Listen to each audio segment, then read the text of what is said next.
దినేష్ చాలా సోమరిపోతు. తను ఏ పని చేసేవాడు కాదు. ఒకరోజు రాధ ఇలా అంది.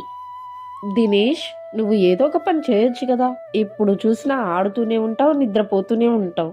నేను అమ్మ ఎన్నాళ్ళు ఇలా చెప్తూ ఉండాలి? కాస్త నువ్వు అర్థం చేసుకోవచ్చు కదా.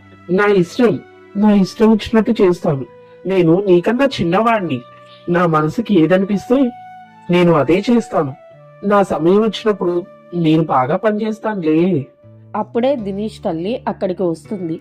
దినేష్, నువ్వు మీ అక్కతో అలా ఎలా మాట్లాడగలుగుతున్నావు? పదా సారీ చెప్పు. తను నీకు నిజమే కదా చెప్తుంది. దినేష్కి కోపం వచ్చింది. తను ఇంట్లో నుంచి బయటికి వెళ్ళిపోయాడు. రాధ కూడా దినేష్ కోసం తన వెంటే వెళ్ళింది.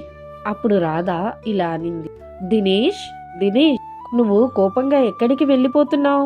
నేను కట్టెల కోసం అడవికి వెళ్తున్నా. ఇప్పుడు చూసినా మీరందరూ నన్ను ఏదొకటి అంటూ ఉంటారు.